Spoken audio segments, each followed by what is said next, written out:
Coach Mack Brown is our guest. You can listen to his podcast wherever you get your podcast. He has teamed up with CBS Austin's Bob Ballou and Vince Young. It's called The Stampede. They're doing a live taping of the podcast on Friday the 11th at Victory Lap. They're also going to be recording a podcast, the Ohio State podcast. So that's the night before the game. Ohio State is also going to be there with their former quarterback, Cardale Jones, and Beanie Wells. That podcast is called The Script, but you can go out and watch the live taping on the 11th at Victory Lap. Trish, I know you're dying to ask Coach a question. I have a question for you, Coach. Not a football question. I figure these guys have those questions covered. So my question, I have two for you. First of all, do you have any dogs? And if you do, what are their names? Well, we have two dogs. Okay. They're named River and Riggs, which gets a little confusing sometimes. You have to be really careful. It's like the Red River rivalry anymore with River and Riggs.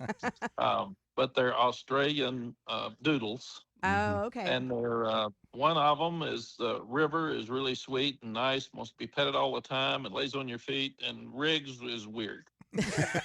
Just He's weird. out chasing frogs and snakes, and he won't talk to you, he won't look at you, but he's just really strange. So we've got two very different dogs. Dogs are the best, though. My other question for you is, you've been back in Austin for a little bit after North Carolina. So what is like the most Austin place or tradition that when you come back to Austin, when you're here, you're like, oh, I'm definitely in Austin? Like maybe something you missed when you were in North Carolina.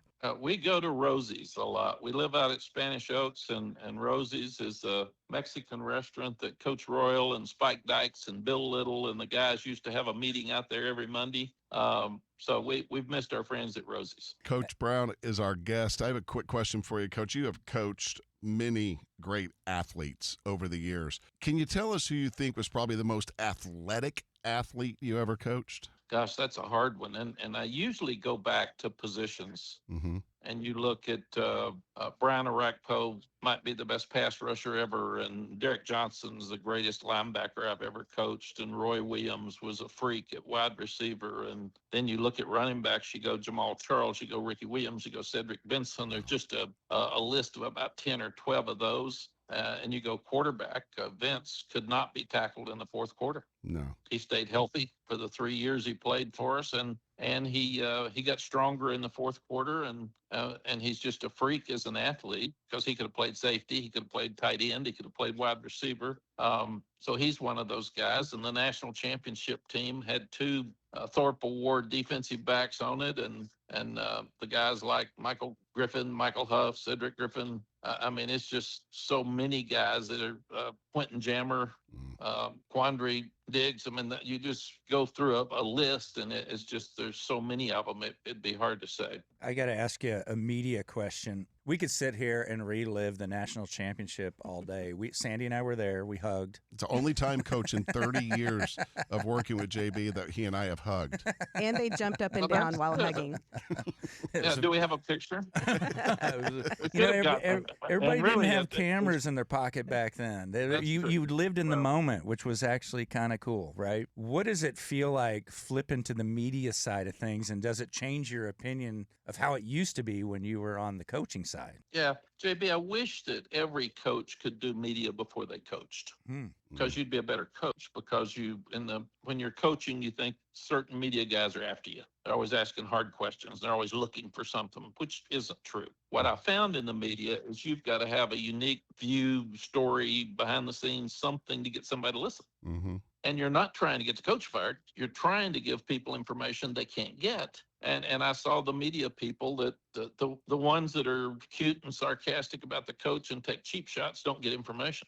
Right. But generally, if you're fair with the coach, he'll be fair with you. And the times coaches get in trouble is you're so disappointed in yourself or your team, or when you lose a game, and your whole life basically is put into winning this game, and you only have 12 that you play during the season, and you're just crushed and mad. You're trying to figure out what happened and going on, and then you walk in there and get quick questions. Yeah. And sometimes you give, and you have to be careful. I'm a smart aleck. I love cutting up with my friends and saying smart aleck things. And when you say it to the media, it sounds really awful, especially when it's in response to a tough question. And I'd get home and Sally'd say, "Did you really say that?" I said, "Well, I was cutting up." And she said, "Well, they missed that part."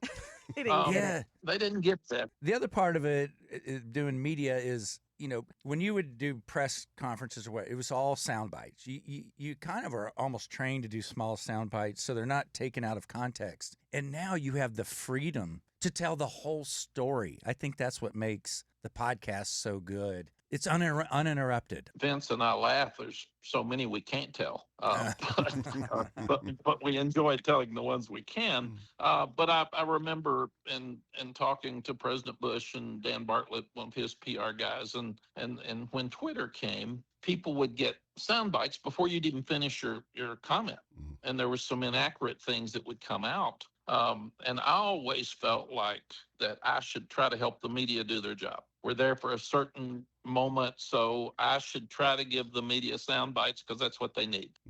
And I would try my best to give them information. So John Bianco and Bill Little would actually get on the internet and look at questions that people were asking, and they would give me 10 questions, and I would try to answer those questions for the media before we even started. But I learned from Dan Bartlett, a lot of times, especially in the Twitter world, you're starting and you give sound bites, you give PCs, and since you can't tell the story, JB, like you said, they didn't understand where you were going. They didn't understand why you said it, and you didn't really have a finished product. So there was a lot of inaccurate information out there. Coach, are we going to beat Ohio State? Yes. Okay. I think Texas will beat Ohio State in Austin. It's going to be 102 degrees. It's going to be tough on the Buckeyes. When we beat Ohio State when I was coaching in Columbus, we beat them in the Fiesta Bowl. When they came to Austin, I was hoping it would be 150 degrees.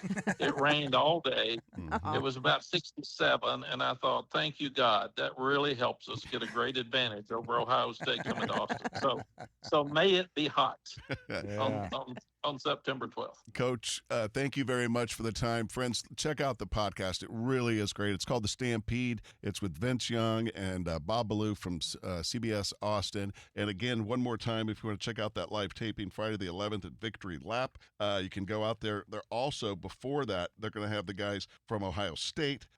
They're doing their podcast too. Their podcast is called The Script. So anything else for Coach Brown before we let him go play golf? Is that what you're going to go do, Coach? Play golf today? I'm rewired. That's right. Thank you, Coach. We appreciate your time. Thanks, Coach. Thank you, Sandy, JB, and Trish, and have a great day. You too. Bye-bye. Thank you.